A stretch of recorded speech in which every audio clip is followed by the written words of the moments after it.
അസ്സലാമു വറഹ്മത്തുള്ളാഹി. എന്റെ പേര് അബൂബക്കർ, ഇവിടെ അടുത്ത് തന്നെ. പിന്നെ ധാരാളം ആയത്തുകൾ ഞാൻ ഉണ്ട് എന്ന് ഫൈസൽ മുസ്ലിയാർ പറഞ്ഞിട്ടുണ്ട്. അത് ഇൻഷാ അല്ലാഹ് പിന്നെ തെളിയിക്കാം. എന്റെ ചോദ്യം, പിന്നെ മനുഷ്യന്റെ, അതായത് മനുഷ്യൻ കേൾക്കുന്ന പരിധിയിൽ ഒരു ജിന്നുണ്ടെങ്കിൽ വഴിയറിയാൻ വേണ്ടി ആ ജിന്നിനോട് സഹായം ചോദിച്ചാൽ അത് ശിർക്കുമല്ല, പ്രാർത്ഥനയുമല്ല എന്ന് അബ്ദുൽ ജബ്ബാർ മൗലവി എഴുതിയിട്ടുണ്ട്. അതുപോലെ തന്നെ പുഴയിൽ മുങ്ങി മരിക്കുമ്പോൾ ഒരു ജിന്ന്, കരയിലൊരു ജിന്നുണ്ടെന്ന് വിചാരിച്ച് ആ ജിന്നിനോട് സഹായം ചോദിക്കുന്നത് പ്രാർത്ഥനയല്ല, ശിർക്കുമല്ല എന്ന് സക്കരിയ സ്വലായും പറഞ്ഞു. ഇപ്പോഴും നിങ്ങൾ ആ നിലപാടിൽ തന്നെയാണോ, അതല്ല അതിൽ വല്ല മാറ്റവും വന്നിട്ടുണ്ടോ? ആ നിലപാടിൽ തന്നെ ആണെങ്കിൽ അത് പറയുക, മാറ്റം വന്നിട്ടുണ്ടെങ്കിൽ അതൊന്ന് പറയാം. അവർ എവിടെ ഏത് അർത്ഥത്തിലാണോ പറഞ്ഞത് ആ അർത്ഥത്തിൽ ഞങ്ങൾ ഇപ്പോഴും ഉണ്ട്. നിങ്ങൾ പറഞ്ഞ രൂപത്തിലല്ല.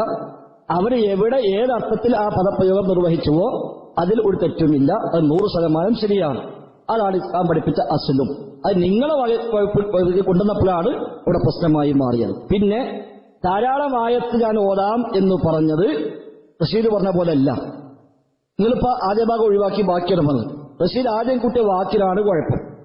വസീയത്ത് ശിർക്ക് ധാരാളം ആയത്തുണ്ട് എന്ന് ഞാൻ പറഞ്ഞു എന്നാണ് റഷീദ് പറഞ്ഞത്. അതില്ല. ധാരാളം ആയത്ത് ഓതാന്ന് ഞാൻ പറഞ്ഞിട്ടുണ്ട്. വസീയത്ത് ശിർക്കിനല്ല, വസീയത്ത് ശിർക്കിനല്ല. അതാണ് വ്യത്യാസം. അതാണ് തിരിമറി പറഞ്ഞത്. അതാണ് തിരിമറി. നേരെ മറിച്ച് ശിർക്കായതും ശിർക്കിലേക്ക് വഴിവെക്കുന്നതുമായ ഇസ്തിആനകളെ ഖുർആൻ പരിചയപ്പെടുത്തുന്നു. അത് ധാരാളം ആയത്തുണ്ട്. ഉദാഹരണമായി 4 ആയത്ത് ഞാൻ ഓതാം എന്ന് പറഞ്ഞ് 4 ആയത്തോടെ ഓതിയിട്ടുണ്ട്. 4 ആയത്ത് ആ സംഭവത്തിൽ ഓതിയിട്ടുണ്ട്. ഒന്ന് ഓതിയത് ഞാൻ ആദ്യം പറഞ്ഞു 4 ആയത്ത് ഓതാം. ഒന്ന് ശിർക്കായതിന്, അതേതാ? സൂറത്ത് ഫാത്തിറിലെ 14-ാമത്തെ ആയത്ത്, ഇൻതദഉഹും ലാ യസ്മഉ ദുആഅക്കും എന്ന ആയത്ത് ഓതി. രണ്ടാമത് വമൻ അളല്ലു മിമ്മൻ യദ്ഉ മിൻ ദുനില്ലാഹി മാ ലാ യസ്തജീബു ലഹു ഇലാ യൗമിൽ ഖിയാമ വഹും അൻ ദുആഇഹിം ഗാഫിലൂൻ എന്ന ആയത്ത് ഓതി. സൂറത്ത് അഹ്ഖാഫിലെ 5-6 ആയത്തുകൾ. അത് രണ്ടും ശിർക്കായതിന്. മൂന്നാമത്തെ ആയത്ത് എന്ന് പറഞ്ഞിട്ട് അൻആമിലെ 128-ാമത്തെ ആയത്ത് മോദി. എന്നിട്ട് പറയും ഈ ആയത്തിൽ ശിർക്കായതുമുണ്ട്, ശിർക്കിലേക്ക് വഴിവെക്കുന്നതുമുണ്ട്. അങ്ങനെ മൊത്തം 4 ആയത്ത്. ശിർക്കായതിന് 3 ആയത്ത്, ശിർക്കിലേക്ക് വഴിവെക്കുന്നതിന് 1 ആയത്ത്. അങ്ങനെ മൊത്തം 4 ആയത്ത്. ഇതാണ് കോഴിച്ചനെ പറഞ്ഞ വാചകം. പറഞ്ഞാൾ ഞാനാണല്ലോ. ഇയാണ് പലരും ബോധപൂർവം പറഞ്ഞത്, ആലോചിച്ച് കൃത്യമായി മനസ്സിലാക്കി പറഞ്ഞത് തന്നെയാണ്. അതാണ് ധാരാളം ആയത്തുണ്ട് എന്ന് പറഞ്ഞത്. അല്ലാതെ വസീയത്ത് ശിർക്ക് ധാരാളം ആയത്തുണ്ടെന്ന് ഞാൻ പറഞ്ഞിട്ടില്ല. ഞാനിവിടെ പറഞ്ഞ ഇതാണ് ശിർക്കായതും വസീലയായതും ഖുർആൻ വിശദീകരിക്കുന്നുണ്ട് എന്ന് പറഞ്ഞുകൊണ്ട് ഞാൻ 4 ആയത്ത് ഓതാമെന്ന് പറയുകയും 3 ആയത്ത് ശിർക്കിന്, 1 ആയത്ത് വസീലക്ക്, അങ്ങനെ മൊത്തം 4 ആയത്ത് എന്നാണ് പറഞ്ഞത്. ആ ഭാഗം ഇതൊന്ന് കേട്ട് നോക്കിയാൽ മതി, അപ്പൊ മനസ്സിലാവും. ഈ മറ്റേ കണ്ണാടി ആണ്ട് അയച്ചു വെച്ചിട്ട് ഒന്ന് കേൾക്കുക, അപ്പൊ സംഗതി മനസ്സിലാവാൻ പറഞ്ഞ കുഴപ്പമില്ലാന്ന്. ശരി, പുകഴക്കഞ്ഞ് വല്ലതും ഉണ്ടാവും ബാക്കി. ഏതായാലും ആ ഭാഗം ഒന്ന് കാണണമെന്ന് ആഗ്രഹമുണ്ട്. പിന്നെ അത് പിന്നെ ഇൻഷാ അല്ലാഹ്. ഇവിടെ ചോദ്യം തന്നെ അന്ന് നാസർ സുല്ലമി ചോദിച്ചത് എന്താ, മുസ്ലിം ജിന്നിനോട് സഹായം ചോദിക്കുന്നതിൽ വസീലത്ത് ശിർക്കാകുന്നതുണ്ടോ, അതിന് വല്ല ആയത്തുണ്ടോ എന്നാ ചോദിച്ചത്. അതിനാണ് താങ്കൾ പറഞ്ഞത് ധാരാളം ആയത്തുകൾ ഉണ്ട് എന്ന്. അല്ലാതെ ശിർക്കാകുന്നതിനും വസീലത്ത് ശിർക്കാകുന്നതിനും ധാരാളം ആയത്തുകൾ ഉണ്ട് എന്നല്ല. അതെന്തായാലും ഞാനാണോ പറഞ്ഞത്? ആയിക്കോട്ടെ. പറഞ്ഞാണ് ഞാനാണല്ലോ. ആ പറഞ്ഞ ഞാനാ പറഞ്ഞ, ഞാൻ എന്നതാണ് പറഞ്ഞത്. നിങ്ങളൊന്നും പോയി കേട്ടാളി. എന്റെ ചോദ്യത്തിലേക്ക് തന്നെ വരിക. അപ്പോ നിങ്ങൾ പറഞ്ഞു കരയിൽ ഒരു ജിന്നുണ്ടെന്ന് വിശ്വസിച്ചുകൊണ്ടാണെങ്കിലും വഴി ചോദിച്ചാലാണെങ്കിലും അതിന് വേറെ വിശദീകരണമാണുള്ളത് എന്ന്. ആ വിശദീകരണം എന്താണ്? അത് ശിർക്കാകാത്ത ഏത് മാനദണ്ഡം അനുസരിച്ചാണ് അത് ശിർക്കാകാതിരിക്കുക? ഒന്ന് വിശദീകരിച്ചാണ്. ഞാൻ പറഞ്ഞതല്ല, അവര് രണ്ടുപേരും ഏത് സന്ദർഭത്തിൽ എവിടെയാണോ പറഞ്ഞത് അത് നിങ്ങൾ ഓരെഴുതി ശരിയാണോ എന്ന് ചോദിച്ചത്. അവര് എഴുതിയതും പറഞ്ഞതും ശരിയാണോ എന്നാണ് ചോദ്യം. അതിനാ മറുപടി പറഞ്ഞത്. അവരെഴുതിയതും പറഞ്ഞതും ശരിയാണ്. ഏത് സന്ദർഭത്തിൽ, ഏത് സാഹചര്യത്തിൽ, ഏത് വിഷയത്തിൽ പറഞ്ഞോ ആ അർത്ഥത്തിൽ ശരിയാണ്. അതിന് ആ വിശദീകരണം എന്താണ് അവിടെ എടുത്ത് നോക്കിയാൽ മതി, ആ ലേഖനം വായിച്ചു നോക്കിയാൽ മതി, അത് കിട്ടും. നിങ്ങൾ അവർ രണ്ടാളും പരാമർശിച്ചുകൊണ്ടാണ് ചോദിച്ചത്, സ്വതന്ത്രമായ ചോദ്യമല്ല.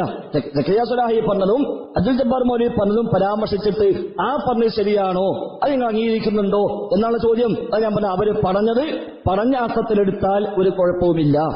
ഇനി ആ പറഞ്ഞ അർത്ഥം എന്താണ് ഇത് വായിച്ചു നോക്കി നിങ്ങൾക്ക് വാക്യം അവിടുന്ന് കിട്ടും. അപ്പൊ അവിടുന്ന് എടുത്തോളി. അതുകൊണ്ട് അവിടെ എന്താണുള്ളത് 100% ശരിയാണ്. അതിൽ ഒരു വിയോജിപ്പും ഞങ്ങൾക്കാർക്കുമില്ല. അത് വെച്ചിട്ട് അത് ഹൈലൈറ്റ് ചെയ്ത് നാട് നീളെ പ്രചരിപ്പിച്ച് ജിന്നിനെ വിളിക്കാൻ പറയാണ് എന്ന പ്രചാരണങ്ങൾ നിങ്ങളെപ്പോലെ ചില മനുഷ്യന്മാർ നിങ്ങളെന്നെ തുടങ്ങിയിട്ടാണ്. നിങ്ങളെപ്പോലെ ചില മനുഷ്യന്മാര് അത് എടുത്തിട്ടപ്പോഴാണ് ഈ പ്രശ്നങ്ങളൊക്കെ ഉണ്ടായത്. അല്ല ഞങ്ങൾക്കൊക്കെ ജീവിതത്തിൽ ഇക്കാലം വരെ ഒരു മുങ്ങി മരിക്കുമ്പോൾ അടുത്ത് ജിന്നുണ്ടോന്ന് ആലോചിക്കേണ്ട ആവശ്യം ഉണ്ടായിട്ടില്ല. നിങ്ങളെപ്പോലത്തെ ആ പ്രശ്നം ഉണ്ടായിട്ടുള്ളൂ. നിങ്ങളെപ്പോലത്തെയാണ് എപ്പോഴും അടുത്തൊരു ജിന്നുണ്ടെങ്കിൽ കരക്കൊരു ജിന്നുണ്ടെങ്കിൽ അപ്പുറത്ത് ജിന്നുണ്ടെങ്കിൽ എന്ന് ചോദിച്ചിട്ട് വരുന്നത്. അങ്ങാടിപ്പുറം മുഖാമുഖത്തിൽ ഒരു KNM ഒരു കുട്ടി ചോദിച്ചത് എന്റെ കീശി ജിന്നുണ്ടെങ്കിൽ അപ്പൊ അവിടെ എത്തിക്കണിപ്പോ അവിടെ എത്തിയിട്ടുണ്ട്. അപ്പൊ അതൊക്കെ യഥാർത്ഥത്തിൽ ഒരു നല്ല ശീലമല്ല എന്നേ പറയാനുള്ളൂ. നമ്മളെ സംബന്ധിച്ച് എവിടെയാണെങ്കിലും പടച്ച റബ്ബ് മാത്രം മതി. നീ ശിർക്കായാലും വേണ്ടില്ല, ഹറാമായാലും വേണ്ടില്ല, എന്ത് തരമാവട്ടെ നമുക്ക് ജിന്നോട് തേട്ടവും പാടില്ല തന്നെ. ശിർക്കായാലും പാടില്ല, ശിർക്ക് അല്ലാത്തും പാടില്ല. ഒരു സഹായാർത്ഥനകളും ഒരു ഘട്ടത്തിലും ഒരു ജിന്നിനോട് തേടുന്ന പ്രശ്നമേ ഉദിക്കുന്നില്ല. ജീവനാണ് പോയാലും ശരി, ജീവൻ പോയാലും ശരി, ഒരു ഘട്ടത്തിലും അങ്ങനെ തേട്ടത്തിന്റെ പ്രശ്നമേ ഇല്ല. ശിർക്കല്ലാത്ത സഹായാർത്ഥനുണ്ട് എന്ന് സങ്കല്പിച്ചാൽ അത് പോയി തേടാനല്ല. നേരെ മറിച്ച് ഒരു തേട്ടം എപ്പോൾ ശിർക്കാകും, എപ്പോൾ ശിർക്കാവില്ല എന്ന് പ്രമാണാടിസ്ഥാനമാക്കി കാലം അത്രയും നമ്മൾ വിശദീകരിച്ചു കൊടുത്ത ആ വിശദീകരണം അതേപോലെ പറഞ്ഞു എന്നല്ലാതെ അതിനപ്പുറത്ത് ഒരു പുഴയിൽ മുങ്ങുമ്പോൾ അവിടെ ജിന്നുണ്ടോ നോക്കാൻ നമ്മളാരും പറഞ്ഞിട്ടില്ല. പണ്ട് നമ്മുടെ മദീനത്തുള്ള ഡോക്ടർ അഷ്റഫ് മൗലവി അദ്ദേഹത്തെ ഒരാൾ ഈ വിവാദം നടത്തുന്ന സമയത്ത് ഫോൺ ചെയ്തു. ഞാനിങ്ങനെ സൗദി അറേബ്യ വന്നിട്ട് വലിയ മരുഭൂമിപ്പെട്ട് വഴി അറിയാതെ കുടുങ്ങിയാൽ അവിടുന്ന് ജിന്നിനെ വിളിച്ചാൽ എന്താ അതിന്റെ വിധി വെച്ച് മൂപ്പര് പറഞ്ഞാൽ അവിടുന്ന് എന്റെ ഈ നമ്പറിൽ വിളിച്ചാൽ മതിയാണ്. അങ്ങനെ വന്ന് കുടുങ്ങുമ്പോൾ എന്റെ നമ്പറിൽ വിളിച്ചു ജിന്നെ എടുക്കാൻ പോകണ്ട വഴി ഞാൻ പറഞ്ഞിരുന്നത്. അപ്പൊ ഇത്രയൊക്കെ ഉള്ളൂ. ഇതിനൊക്കെ ആ ഒരു പ്രശ്നമേ ഉള്ളൂ. ഇതിങ്ങനെ വെറുതെ ആലോചിച്ച് അവിടെ ജിന്നുണ്ടോ ഇവിടെ ജിന്നുണ്ടോ ഇതെന്ന് വെച്ചാൽ ആകെ ചിന്ത ജിന്നു മാത്രം, കേൾക്കണ വയത് ജിന്നു മാത്രം, വേറെ ഒന്നുമില്ല. എവിടെ എന്ത് വയത് വെച്ചാലും ആകെയുള്ളത് ജിന്ന്, വേറെ ഒരു വട്ടം. അപ്പൊ ഈ വക വയത് കേട്ട് ഇപ്പൊ നടക്കുമ്പോ ഇങ്ങനെ തോന്നുക എന്റെ മുന്നിൽ ജിന്നുണ്ടാവോ, എന്റെ പിന്നിൽ ജിന്നുണ്ടാവോ, അപ്പുറത്ത് ജിന്നുണ്ടാവോ. ഞങ്ങളെ സംബന്ധിച്ച് ജിന്നെ എപ്പോഴൊക്കെ ഉണ്ടാകാം, നമ്മൾ തിരിഞ്ഞു നോക്കേണ്ടതാണ്. ജിന്ന് മുന്നിലും പിന്നിലും മേലും താഴത്തൊക്കെ ഉണ്ടായിക്കൂടെ എന്നില്ല. പക്ഷെ നമ്മൾ തിരിഞ്ഞു നോക്കാൻ പോകണ്ട, നമ്മൾ സഹായം ചോദിക്കാനും പോകണ്ട, തേടാനും പോകണ്ട. ഇങ്ങോട്ട് ഒന്ന് സഹായം വേണോ വെച്ചാൽ എനിക്ക് ആവശ്യമില്ല, പോണേക്ക് പോ അഴുതുമില്ല വിശുദ്ധമോചയും എന്ന് പറഞ്ഞ് നമ്മൾ തിരിഞ്ഞു പോകാന്നല്ലാതെ നമ്മൾ ആ വഴിക്ക് നീങ്ങേണ്ടതില്ല എന്നതാണ് നമ്മുടെ നയം.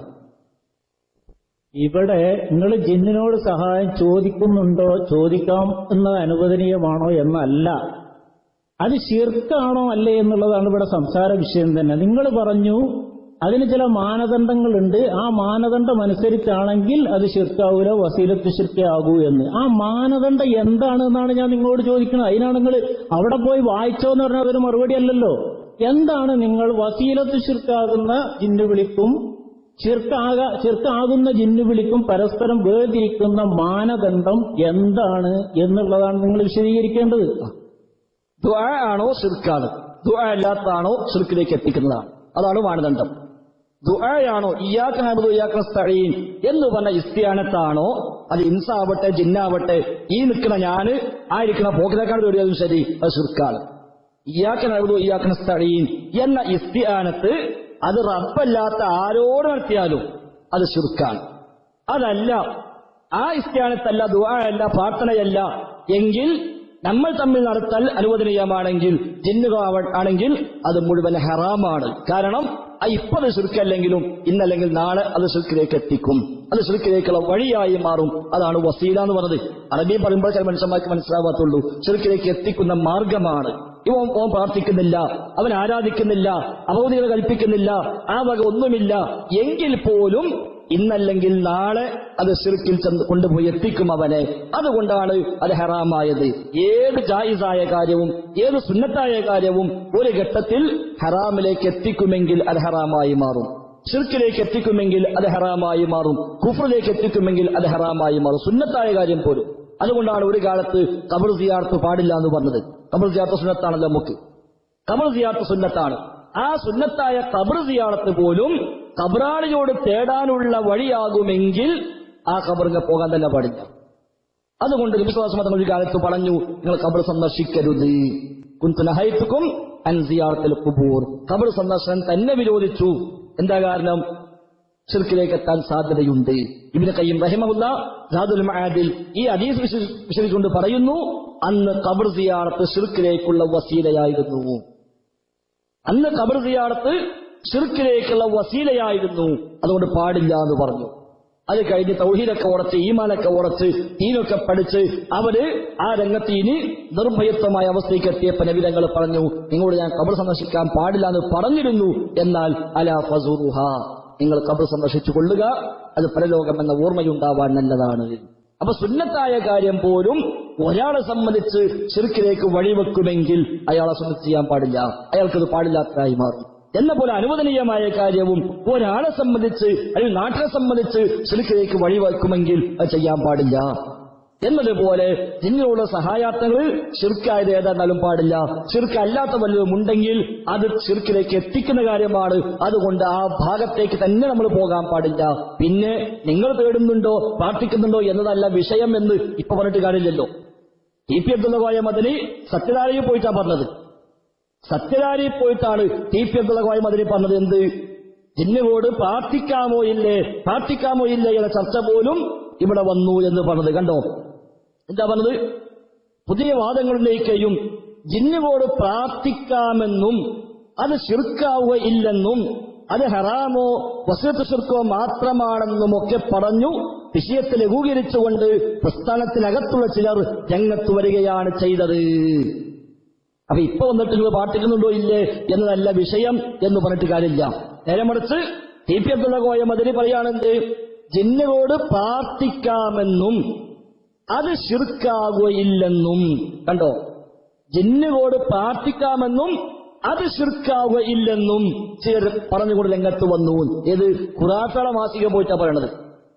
ഖുറാഫികളെ സത്യധാര മാസികയിൽ പോയിട്ടാണ് KNM-ന്റെ പ്രസിഡന്റായിരുന്ന ടി.പി. അബ്ദുള്ള കോയ മദനി അദ്ദേഹം പറഞ്ഞത്. ഇവർ തന്നെയാണ് മർമ്മം കിടക്കുന്നത്. അല്ല ഇപ്പൊ വന്നിട്ട് നിങ്ങൾ പ്രാർത്ഥിക്കുന്നുണ്ടോ സഹായം തേടാൻ പറ്റുന്ന വാദമുണ്ടോ എന്നല്ല വിഷയം എന്ന് പറഞ്ഞിട്ട് അത് വിഷയം തന്നെ, ഞങ്ങളെ സംബന്ധിച്ച വിഷയം തന്നെയാണ്. റബ്ബിനോടെ പ്രാർത്ഥിക്കാൻ പാടുള്ളൂ എന്നും അല്ലാത്ത ഒരു പടപ്പിനോടും പ്രാർത്ഥന പാടില്ല എന്നും പ്രഖ്യാപിക്കുന്ന മനുഷ്യന്മാരെ സംബന്ധിച്ച് നിന്നോട് പ്രാർത്ഥിക്കാം എന്ന് വരെ പറഞ്ഞു എന്ന് പറയുമ്പോൾ അത് വലിയ വിഷയം തന്നെയാണ്. ഈ രണ്ടാമത് ഇരുളിന്റെ ഇന്നലകളും ഇസ്ലാഹി പ്രസ്ഥാനവും KC മുഹമ്മദ് മൗലവി മാറഞ്ചേരി എഴുതിയതാണ്. അതിലും പറയാം എന്ത്, മനുഷ്യ കഴിവിൽ പെട്ട കാര്യങ്ങൾ മനുഷ്യരോട് ചോദിക്കാമെന്ന പോലെ ജിന്നുകളുടെയും മലക്കുകളുടെയും കഴിവിൽപ്പെട്ടത് അവരോടും ചോദിക്കാമെന്ന നിഗമനത്തിൽ എത്തിച്ചേർന്നതാണ് ഈ വിവാദങ്ങൾക്കെല്ലാം വഴിവെച്ചത്. കണ്ടോ, അവരെ ജിന്നുകൾ കഴിവിൽപ്പെട്ടത് ജിന്നുകൂടും ചോദിക്കാം എന്ന നിഗമനത്തിൽ എത്തിച്ചേർന്നു. ആരാ എത്തിച്ചേർന്നത്? എവിടെ അതുള്ളത്? നേരെ മറിച്ച് എപ്പോഴാ ശിർക്കാവുക, എപ്പോഴാ ശിർക്കിലേക്ക് എത്തിക്കുക എന്ന ചർച്ച മാത്രമേ ഉള്ളൂ. അതും ഒരു പുതിയതൊന്നുമല്ല. അത് കേരളത്തിൽ മാത്രമുള്ളതുമല്ല, ലോകത്തുടനീളം സലഫി പണ്ഡിതന്മാർ കൈകാര്യം ചെയ്തു പോണ വിഷയമാണ്. അതാണല്ലോ ആലോചിക്കുന്നത് മനസ്സിലായത്. ഇനി ഇത് സമ്മേളന സുവനീർ അല്ലെന്താ പറഞ്ഞത്? എന്നാൽ 2007 ഏപ്രിൽ മാസത്തിൽ അൽ ഇസ്ലാഹി മാസികയിൽ ജിന്നുകളെ വിളിച്ചു പ്രാർത്ഥിക്കുന്നത് ശിർക്കല്ലെന്ന അബ്ദുൽ ജബ്ബാർ മൗലവി ശിർക്കല്ലെന്ന് അബ്ദുൽ ജബ്ബാർ മൗലവി ലേഖനം എഴുതി. കണ്ടോ, ജിന്നുകളെ വിളിച്ചു പ്രാർത്ഥിക്കുന്നത് ശിർക്കല്ലെന്ന് അബ്ദുൽ ജബ്ബാർ മൗലവി ലേഖനം എഴുതി. ഒരു മൗലവി എഴുതിയിട്ടില്ല. അങ്ങനെ മൗലവി എഴുതിയാൽ അയാൾ മുജാഹിദനല്ല, സംശയമൊന്നും വേണ്ട. ഒരു മനുഷ്യനെ എഴുതിയാൽ അയാൾ മുജാഹിദല്ല, ഒരു സംശയം വേണ്ട. ചിലപ്പോൾ KNM ആയിരിക്കാം, പക്ഷെ മുജാഹിദാവൂല. അതുകൊണ്ട് ഈ നിലക്ക് പച്ചയായ കളവുകൾ മാറി മാറി എഴുതുകയും പ്രചരിപ്പിക്കുകയും ടി.പി. അബ്ദുള്ള കോയ അതിൽ പ്രസംഗിക്കുകയും ചെയ്തു. എന്നോട് പ്രാർത്ഥിക്കാമോ ഇല്ലെന്ന് ചർച്ച ഇവിടെ ഉണ്ടായി. എന്നിട്ട് ഇപ്പൊ വന്നിട്ട് അതല്ല വിഷയം എന്ന് പറയാൻ അർത്ഥമൊന്നുമില്ല. അതുകൊണ്ട് ആ നിലക്കുള്ള അപരാധങ്ങൾ, ആ നിലക്കുള്ള നുണപ്രചാരങ്ങൾ നടത്തിയത് തന്നെയാണ് പ്രശ്നം. ഇവിടെയും വന്നിട്ട് നടത്തിയും ആ നിലക്കുള്ള പ്രചാരങ്ങൾ തന്നെയാണ്. അതുകൊണ്ട് അതിൽ 100% കളവ് തന്നെ, ഒരു സംശയമില്ല. അതേസമയം ആണോ ഇയ്യാക നസ്തഈൻ എന്ന് പറയുന്ന ഇസ്തിആനത്താണോ ശിർക്ക് തന്നെ, അതല്ലാത്തതാണോ ശിർക്കിലേക്കുള്ള വഴിവെക്കുന്നതാണ് ഹറാമാണ്. അത് പുഴയിലോ കരയിലോ കടലിലോ വെള്ളത്തിലോ അല്ലാത്തോ എവിടെ, അത് വിഷയമല്ല. എവിടെ എന്നുള്ളതല്ല പ്രശ്നം, ആര് എന്നതല്ല പ്രശ്നം, ഏത് മാനദണ്ഡത്തിൽ ഏത് അർത്ഥത്തിൽ തേടുന്നു എന്നതാണ് പ്രശ്നം. അവിടെയാണ് അത് വേർതിരിയുന്നത്. സൂറത്ത് അന്നാമിലെ 128-ാം സൂക്തം ഉദ്ധരിച്ചുകൊണ്ട് താങ്കൾ പറഞ്ഞു അത് വസീലത്ത് ശിർക്ക് ആണ്, ജിന്നുകളുടെ സഹായത്തേട്ടത്തിന് തെളിവാണ് എന്ന്. രണ്ടിനും ആയിക്കോട്ടെ, രണ്ടിനും അത് വിടില്ല. എന്നാൽ ഇമാം അഹ്മദ് ബിൻ ഹംബൽ, ഇമാം നവവി, അതുപോലുള്ള ധാരാളം മദ്ഹബിന്റെ ഇമാമിയങ്ങളും മുഹദ്ദിസീങ്ങളും മുഫസ്സിരീങ്ങളും തൗഹീദി പ്രസ്ഥാനത്തിന്റെ അനിഷേധ്യ നേതാക്കളും അമൽ ചെയ്യുകയും അമൽ ചെയ്യാൻ പറയുകയും ചെയ്ത ഒരു കാര്യം എന്ന് സക്കരിയ സുലൈഹി എഴുതുന്നു. ഏതായാലും ആകട്ടെ, അവർ ചെയ്തിരുന്നു എന്നുള്ള ഉറപ്പാണല്ലോ. അപ്പൊ ഈ വസീലത്ത് ശിർക്കാണ് എന്നുള്ളത് ഈ ആയത്തിൽ നിന്ന് തന്നെ വ്യക്തമാകുമ്പോ പിന്നെ എങ്ങനെയാണ് അവർ ഹദീസ് ഉണ്ടാകും എന്ന് തെറ്റിദ്ധരിച്ചുകൊണ്ട് അത് ചെയ്യുക? അപ്പൊ ആ ആയത്തിന് വിരുദ്ധമായ ഒരു ഹദീസ് ഉണ്ടാകും എന്ന് അവർ മനസ്സിലാക്കിയെന്നാണോ? നല്ല ചോദ്യം. ഒരിക്കലും ആയത്തിനെതിരല്ല ആ ഹദീസ്. അതുകൊണ്ട് ഇമാം അഹമ്മദോ നബവി ഇമാമോ അല്ലാത്തവരോ ശിർക്കും ചെയ്തിട്ടില്ല, വസിയത്തു ശിർക്കും ചെയ്തിട്ടില്ല. ഈ വിഷയത്തിൽ ശിർക്കും ചെയ്തിട്ടില്ല, വസിയത്തു ശിർക്കും ചെയ്തിട്ടില്ല. അവർ ചെയ്തത് ഇസ്തിആനത്തും ബിൽ ജിന്നല്ല. ഓള് ജിന്നെ രക്ഷിക്കണമെന്ന് പറഞ്ഞിട്ടില്ല, ജിന്നെ സഹായിക്കണേ തേടിയിട്ടില്ല, ആ വിഷയം ഉണ്ടായിട്ടില്ല. ഓക്കെ കേൾക്കണം കേട്ടോ. അവര് ജിന്നെ രക്ഷിക്കണമെന്ന് പറഞ്ഞിട്ടില്ല. അങ്ങനെ പറയുമ്പോഴാണ് ഒരു വസിയത്തു ശിർക്ക് ചെയ്തോ എന്ന ചോദ്യം പ്രസക്തമാക്കുന്നത്. അവർ ചെയ്തെന്താണ്? ഹദീസിൽ കണ്ട ഒരു പദപ്രയോഗം, ആ പദം ഒരു പ്രയോഗിച്ചു എന്ന് മാത്രം. ഹദീസിൽ വന്നു ദഈഫാണ്, ദുർബലമാണ്. ആ ഹദീസിന്റെ ദുർബലത ബോധ്യപ്പെടാത്തതിനാൽ സ്വഹീഹാണ് എന്ന ധാരണയിൽ ഹദീസിൽ വന്ന പദപ്രയോഗം യാ ഇബാദല്ലാഹ് അഈനൂനി എന്നൊരു പദപ്രയോഗം അവിടെ നടത്തിയെന്ന് മാത്രം. അല്ലാതെ ആ ഹദീസിൽ തൊട്ടോ ഓരാളും ജിന്നെ സഹായിക്കണേ എന്ന് തേടിയിട്ടില്ല. അങ്ങനെ തേടിയിരുന്നുവെങ്കിലാണ് അവർ വസിയത്തു ശിർക്ക് ചെയ്തോ എന്ന ചോദ്യം പ്രസക്തമാകുന്നത്. ആയത്തിൽ പറഞ്ഞത് യാ ഇബാദയെ പറ്റിയല്ല. അതുകൊണ്ട് ഈ ആയത്തും ഹദീസും എതിരാകുന്ന പ്രശ്നവുമില്ല. ആയത്തിൽ വന്നത് എന്താണ്? ഇസ്തിംതാ ആണ്. അതിന്റെ ഭാഗമാണ് ഇസ്തിആനത്ത്, ഇസ്തിആദ, ഇസ്തിഗാസ, ദുആ, ഇബാദത്ത്, നേർച്ച അടക്കമുള്ള ഇസ്തിംതാഉകളാണ് ആയത്തിൽ പറഞ്ഞത്. ഹദീസിലോ ജിന്നിനെ വിളിച്ചോളി എന്നല്ല പറഞ്ഞത്, മലക്കിനെ വിളിച്ചോളി എന്നല്ല പറഞ്ഞത്. നേരെ മറിച്ച് യാ ഇബാദല്ലാഹ് അഈനൂനി എന്ന് നിങ്ങൾ പറഞ്ഞുകൊള്ളുക. അത് സ്വഹീഹാണെങ്കിൽ ആ വാക്ക് അങ്ങനെ ഉപയോഗിക്കാം എന്നല്ലാതെ അത് വെച്ച് അപ്പുറത്തേക്ക് പോകാൻ പറ്റില്ല. അത് വെച്ചിട്ട് അപ്പുറത്തേക്ക് പോകാൻ പറ്റുകയുമില്ല. അതിലെന്താണോ പറഞ്ഞത് അത് ചെയ്യാം. ഇമാം അഹമ്മദ് അതേ ചെയ്തിട്ടുള്ളൂ, ഇമാം നബവി അതേ ചെയ്തിട്ടുള്ളൂ.